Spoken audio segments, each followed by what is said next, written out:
नमस्कार, मैं हूं अशोक श्रीवास्तव और आप देख रहे हैं जानने का हक। जरा इन दिनों देश का नजारा देखिए। आसमान आपको नेताओं के हेलीकॉप्टरों से भरा पड़ा दिखाई देगा। नेताओं के हेलीकॉप्टर आपको चारों तरफ उड़ते हुए दिखाई देंगे। जमीन पर कारों के काफिले हैं, बड़ी बड़ी नेताओं की चुनावी सभाएं हैं और साथ साथ अखबारों में बड़े बड़े विज्ञापन हैं। जनता के मन में सवाल उठता है कि पॉलिटिकल पार्टियां इन चुनाव प्रचार में दरअसल कितना पैसा लगा रही हैं। जनता को इसका जवाब नहीं मिलता। तो सवाल ये उठता है कि क्या राजनीतिक पार्टियां अपने ट्रांजैक्शन में और पैसे के हिसाब किताब में पारदर्शिता नहीं बरतती क्या? क्योंकि सवाल इसलिए भी है, पॉलिटिकल पार्टियां इस मसले पर अक्सर ये जवाब देती हैं कि उनके पास जो भी चंदा आया, उन्होंने जो भी पैसा खर्च किया, उसका सभी हिसाब इनकम टैक्स विभाग को और साथ साथ चुनाव आयोग को दिया जाता है। लेकिन सवाल ये कि क्या चुनाव आयोग से ऐसी जानकारी मिल सकती है, ली जा सकती है? एक आरटीआई एक्टिविस्ट ने इसकी कोशिश की, हिम्मत की, लेकिन क्या हुआ उस आरटीआई एक्टिविस्ट के साथ? क्या उनको जवाब मिला, जानकारी मिली? यही बड़ा मसला है, बड़ा सवाल है जिसको हम आज उठा रहे हैं। और इस पर बातचीत करने के लिए हमारे साथ जो मेहमान स्टूडियो में मौजूद हैं, परिचय करा दे। हमारे साथ अमिताभ सिन्हा हैं, बीजेपी के प्रवक्ता। बहुत बहुत शुक्रिया अमिताभ जी आपका। और हमारे साथ जिन आरटीआई एक्टिविस्ट की मैं जिक्र कर रहा था, हमारे साथ वेंकटेश नायक हैं, CHRI के और आरटीआई एक्टिविस्ट हैं। बहुत बहुत शुक्रिया वेंकटेश जी आपका। और हमारे साथ आलोक शर्मा हैं, कांग्रेस के युवा स्पोक्स पर्सन। आलोक जी आपका भी बहुत बहुत शुक्रिया। तो इससे पहले कि हम इस बहस को शुरू करें और दरअसल ये जो पॉलिटिकल पार्टियों का ट्रांजिशन है, इसमें ट्रांसपेरेंसी का मसला क्यों उलझता जा रहा है, इस पर बात करें उससे पहले देखते हैं कि दरअसल वेंकटेश नायक ने क्यों ये कोशिश शुरू की थी और जब 4 महीने की कोशिश की तो उनके हाथ क्या आया। इससे जुड़ी ये रिपोर्ट देखते हैं।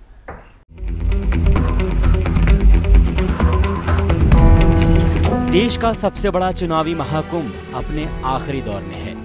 सत्ता हासिल करने के लिए राजनीतिक पार्टियां अपनी पूरी ताकत झोंक रही हैं। चुनाव प्रचार में पानी की तरह पैसा बहाया जा रहा है। इस पैसे का हिसाब क्या हम और आप जान सकते हैं?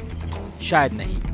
CHRI के सह संयोजक वेंकटेश नायक ने आरटीआई के तहत इनकम टैक्स विभाग से जब राजनीतिक पार्टियों को मिलने वाले चंदे का ब्यौरा मांगा तो जवाब के लिए 4 महीने से टालमटोल चल रहा है और जो कुछ आरटीआई से उन्हें जवाब मिला है वो नाकाफी है। ये सारा गिमिक है और जनता के पैसे को ये कैसे दुरुपयोग कर रहे हैं इसका मैं एग्जांपल देता हूँ। मैंने इनकम टैक्स डिपार्टमेंट में आरटीआई लगाई, यही पॉलिटिकल फंडिंग वगैरह के बारे में। उस आरटीआई को सैकड़ों इनकम टैक्स के ऑफिसेस में घुमा दिया। कितना पब्लिक रिसोर्सेज का वेस्टेज है। ये चीज़ें तो कंसोलिडेटेड रूप में अवेलेबल होनी चाहिए और वेबसाइट पे डाल देनी चाहिए, चाहे वो चुनाव आयोग की वेबसाइट हो या इनकम टैक्स डिपार्टमेंट की। मैं तो कहता हूँ दोनों पे ही डाल दो। ये कहते हैं ना 20,000 से ऊपर की फंडिंग का हम डिटेल देते हैं, पर है कहाँ?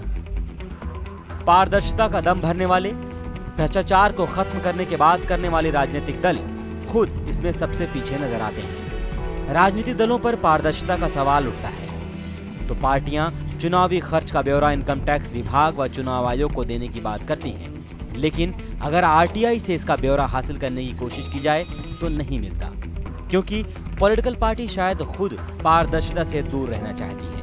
तभी तो आरटीआई कानून में न आने के लिए केंद्रीय सूचना आयोग के उस फैसले का विरोध राजनीतिक दलों ने किया, जिसमें आरटीआई के दायरे में पॉलिटिकल पार्टियों को लाने की बात कही गई थी। CBDT जांच की बात की जा रही है। चुनाव आयोग, इनकम टैक्स विभाग, राजनीतिक दल सभी एक दूसरे का सहारा लेकर सच को छिपाने की कोशिश कर रहे हैं। क्या चुनाव आयोग भी अपनी जिम्मेदारी से भाग रहा है? उसे अधिकार है कि गलत जानकारी देने पर प्रत्याशियों को चुनाव लड़ने से रोका जा सकता है, पर ऐसा नहीं हो रहा। सवाल कई है। क्या जनता को जानने का हक नहीं कि राजनीतिक दलों को चंदा कहां से मिलता है? गलत एफिडेविट जमा करने पर कार्रवाई क्यों नहीं होती? चुनाव के दौरान हुई FIR पर कार्रवाई क्यों नहीं होती? आखिर लोकतंत्र लोगों का तंत्र है, लेकिन ये कैसा तंत्र है कि लोग इस लोकतंत्र के बारे में जानने के लिए चक्कर काटते रहें? जाहिर सी बात है कि हम और आप इनकम टैक्स रिटर्न तो भरते ही होंगे, लेकिन अगर इसमें कोई खामी हो जाए, कोई कमियां हो जाएं, तो इनकम टैक्स डिपार्टमेंट इसको नोटिस देकर उसका जवाब मांगता है, उसकी त्रुटि को सही करता है। लेकिन जहां इतना बड़ा पैसा इन्वॉल्व हो, जहां पॉलिटिकल पार्टी के फंड की बात हो, आखिर उस पर जब आरटीआई लगती है तो इनकम टैक्स डिपार्टमेंट जवाब क्यों नहीं देता? क्यों चुप्पी साध देता है इनकम टैक्स डिपार्टमेंट? क्या कानून सबके लिए नहीं और न्याय सबके लिए नहीं? नई दिल्ली से कैमरामैन शरद दास के साथ मोहम्मद आकिब खान, डीडी न्यूज़। तो ये हमारी रिपोर्ट थी। वेंकटेश जी, जवाब आपको मिला पर जानकारी नहीं मिली। 4 महीने से आपको टहलाया जा रहा है, क्यों ऐसा हो रहा है? क्यों आपको लग रहा है? देखिए, मुझे तो लगता है कि इस मुद्दे को लेकर राजनीतिक दलों की जो फंडिंग है उसके जांच करने के बारे में किसी भी सरकारी विभाग में सीरियसनेस नहीं है। कहीं पर इस तरह का कोई सेल नहीं बना, ना तो केंद्र के स्तर पर ना राज्य के स्तर पर, कि जो इनके तरफ से जो ऑडिटेड स्टेटमेंट ऑफ अकाउंट्स चुनाव आयोग के द्वारा भेजे जाते हैं उनकी ठीक से जांच कराई जाए, उनको परखी जाए और उनकी सच्चाई, अगर उसमें सब कुछ सच है तो अच्छी बात है, अगर सच नहीं है तो फिर जो रिप्रेजेंटेशन ऑफ पीपल्स एक्ट है उसके तहत कार्रवाई हो, इनकम टैक्स एक्ट के तहत कार्रवाई हो।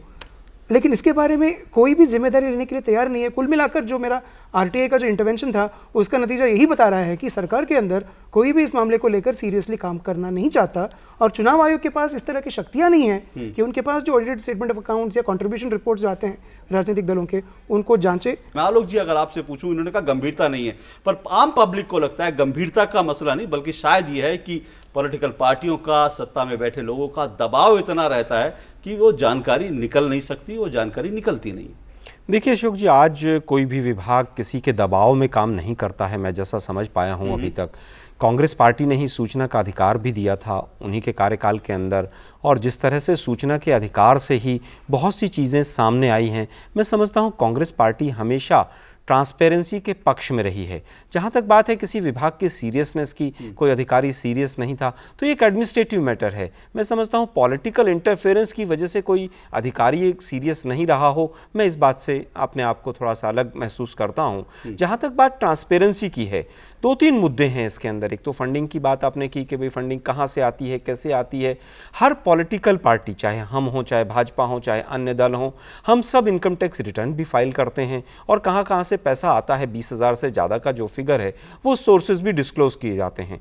लेकिन कई बार कई चीज़ें ऐसी होती हैं कि कोई व्यक्ति है या कोई कंपनी है, वो किस पार्टी के साथ किस रूप में एसोसिएटेड है, उसको डिस्क्लोज करने में कई बार उस व्यक्ति को भी दिक्कत रहती है कि भाई मेरी आइडेंटिटी को डिस्क्लोज ना किया जाए। मैं यही समझता हूं कि अगर कोई पार्टी है या कोई भी व्यक्ति है वो किसी पॉलिटिकल पार्टी को फंड देता है या किसी तरह से कंट्रीब्यूट करता है, उसमें कहीं कोई चीज़ गलत नहीं है।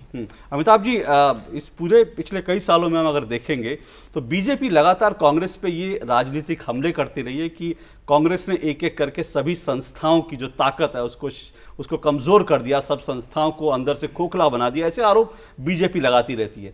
सवाल ये कि अगर सीबीडीटी और इनकम टैक्स विभाग इस तरह से कर रहा है तो आपको लगता है कि इस विभाग को भी कमजोर किया गया और आपको लगता है कि ये विभाग को भी अकाउंटेबल बनाने की जरूरत है और हिसाब किताब में इसको दुरुस्त रखना जरूरी है? 67 सालों के स्वाधीन भारत के इतिहास में बहुत दुर्भाग्यजनक है कि जहां भी पारदर्शिता होनी चाहिए थी वहां पर उसमें एक अकर्मण्यता, एक अपाहिजपना दिखाया गया लगातार, जो सत्ताधारी पक्ष रहा है लंबे समय में देश में। और इसका ही नतीजा है जो नीचे तक वो डाउनवर्ड परकुलेट करता है, नीचे तक गया है और हर जगह संस्थाएं भी कमजोर हुई हैं, अपारदर्शिता यानी बेईमानी रही है।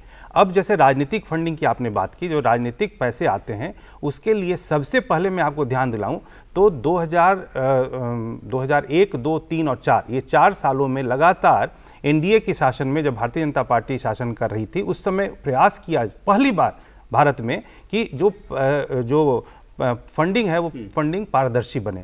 और उसके लिए जब श्री अरुण जेटली ये थे कानून मंत्री थे, तो कानून मंत्री के नाते उन्होंने कुछ प्रयास किए, उन्होंने एक कंसेंसस जुटाया और कंसेंसस जुटा के उन्होंने सबसे पहले ये चेक से फंडिंग की व्यवस्था बनाने की कोशिश की। उन्होंने नहीं सुझाव दिलवाया, सुझाव बनवाया और सुझाव बनवाने के बाद उसी के बाद ये तय हुआ कि जो कंपनियां हैं वो चेक से 20,000 से ज़्यादा के जो पैसे जमा होंगे वो चेक या क्रॉस ड्राफ्ट से आएंगे। और उसके अलावा एक और व्यवस्था थी कि जो उसके पहले तक जो राजनीतिक पैसों की व्यवस्था, दान की व्यवस्था थी फंडिंग की, उसमें कभी भी ये नहीं तय हुआ था कि कोई कंपनी तय दे सकती है पैसा। उसमें हमेशा काला धन का प्रयोग होता था। पहली बार 5% जो है कोई भी अपने नेट प्रॉफिट का, कंपनियों का, कोई भी कंपनी राजनीतिक दान दे सकती है, राजनीतिक फंडिंग दे सकती है। ये भारतीय जनता पार्टी ने किया। अमिताभ जी, इस कानून की जिसका आप जिक्र कर रहे हैं उसमें सीधे सीधे आरोप यह है कि उसमें एक चोर दरवाजा छोड़ दिया गया 20,000 से ऊपर। पहली बार एक ईमानदार प्रयास तो हुआ बीजेपी की ओर से। चोर दरवाजे, एक फुल प्रूफ सिस्टम रातों रात जादू की छड़ी से नहीं बनता। एक प्रयास हुआ, एक शुरुआत हुई, और शुरुआत में जो भी कमियां होंगी उसको आगे वाले आने वाले जो शासन की व्यवस्था होगी उसमें उसको दूर किया जाएगा, यही अपेक्षा भी होती है। लेकिन दुर्भाग्य से अभी मैं हमारे मित्र हैं आलोक जी, लेकिन मैं इनको ध्यान दिलाना चाहूँगा कि अक्टूबर महीने में पिछले साल 2013 में जब इलेक्शन कमीशन ने कुछ 10 सूत्री मांग, एक सुझाव दिए कि इन व्यवस्थाओं के तहत जो पारदर्शिता आनी चाहिए चुनाव के खर्चे में और चुनाव के जो दान है उनसे संबंधित फंडिंग में, तो 10 सूत्री उस सुझाव को इलेक्शन कमीशन को, क्योंकि इलेक्शन कमीशन एक संवैधानिक संस्था है, उन 10 सुझावों को कांग्रेस ने बड़ी बेरहमी से किनारे कर दिया, उनको रिजेक्ट कर दिया और ये कहा कि ये व्यवहारिक नहीं है। जबकि वो 20,000 वाला भी इलेक्शन कमीशन ने दोबारा मांगा है जी, और कहा है कि 20,000 तक की फंडिंग के बाद जो है वो तो कम से कम स्वीकार कर लो। लेकिन कांग्रेस की सरकार ने इस पारदर्शिता को भी नहीं माना जो एनडीए सरकार ने, बीजेपी की सरकार ने शुरू किया था। इसीलिए मैं इतना कहना चाहता हूं कि जो ट्रांसपेरेंसी है, सबसे पहले वो व्यक्ति के लेवल पे और नेताओं के लेवल पे, राजनीतिक दलों के लेवल पे आने के लिए एक सोच शुरुआत होनी चाहिए, कंसेंसस बनना चाहिए। पर आलोक जी, क्या पारदर्शिता पर कंसेंसस बनाने की बात जो अमिताभ जी कर रहे हैं, आपको लगता है उसमें कांग्रेस की ओर से जो प्रयास हुए, मैं वेंकटेश जी आपके पास अभी आऊंगा, पर उसमें जो प्रयास हुए, क्या आपको लगता है उसमें कहीं ना कहीं कमी रह गई है? देखिए, कंसेंसस जब बनाई जाती है, सब लोगों की सहमति बनाई जाती है विभिन्न राजनीतिक दलों में, तो वो उसके अंदर हमेशा प्रयास किया जाता है कि सब लोग मिलकर एक प्लेटफॉर्म पर आ जाएं। लेकिन केवल आरोप लगा देना और कहना कि हमारी तरफ से तो प्रयास हुए और 67 साल में बाकी कुछ नहीं हुआ, मैं इस तथ्य को सिरे से खारिज करता हूं। हाँ, इसमें हमेशा कांग्रेस पार्टी ट्रांसपेरेंसी के पक्ष में रही है। क्या वो जो 10 बिंदु आए थे, भाजपा ने उसका सकारात्मक जवाब दिया था? अब ये कहेंगे कि हम सरकार में नहीं हैं, लेकिन जब भी कभी इस तरह का कोई विषय इलेक्शन कमीशन की तरफ से इलेक्टोरल रिफॉर्म्स का आया हो, चाहे ट्रांसपेरेंसी से रिलेटेड आया हो, मैं समझता हूं भाजपा का हमेशा उदासीन रवैया रहा जी। मैं अमिताभ जी आऊं आपके पास, क्योंकि आपके ऊपर इससे पहले मैं वेंकटेश जी, आपको लगता है कि ये बहस एक बार फिर से उसी पॉलिटिकल मुकाम पर पहुंच गई है? देखिए, चुनाव आयोग के कुछ इन दिनों के जो प्रैक्टिसेस हैं उसके वजह से लोगों के पास राजनीतिक दलों के वक्तव्य को परखने के लिए कुछ चीजें मिलना शुरू हो गए हैं। मैंने पिछले 3 साल के 2012 से 13, 2011 से 12 और 2010 से 11 के इनके सारे एनुअल स्टेटमेंट ऑफ अकाउंट्स जो इन्होंने इलेक्शन कमीशन को दिए और उन्होंने जो अपने वेबसाइट पे डाले, इसको मैंने देखा है। इसमें मुझे दिखा दीजिए कोई एक बड़ा सा इंडस्ट्रियलिस्ट की तरफ से डोनेशन आया हो, सारी छोटे कंपनियां, नंबर 1। दूसरी बात, ऐसी बात नहीं है कि सारी राजनीतिक कंपनियां देती ना हो, नहीं, कुछ ऐसी कंपनियां हैं जो इलेक्टोरल ट्रस्ट के माध्यम से देती हैं, लेकिन क्या ये पूरा सत्य है? क्या इनके, देखिए आज की तारीख में जो बीजेपी कांग्रेस दोनों के देखे हैं और इसमें बड़े कंपनियों का नाम ही नहीं है कहीं पर, नंबर 1। नंबर 2, ऐसी बात नहीं है कि सारे राजनीतिक दल 20,000 से कम जो डोनेशन मिलता है उसका अकाउंट्स ना देते हो, जी नहीं। डीएमके है, कम्युनिस्ट पार्टी ऑफ इंडिया है और communist party of India Marxist है, जो 20,000 से कम रकम के भी जो डोनेशन आते हैं ना, उनका टोटल अमाउंट बताते हैं। ये अच्छी बात है। तीसरी बात, इनके बड़े पार्टीज जो है ना, इनके सबसे ऊंचे स्तर के जो नेता जो हैं, इन्होंने कितना डोनेशन दिया इसके बारे में कोई जिक्र नहीं है इनके कंट्रीब्यूशन रिपोर्ट्स में।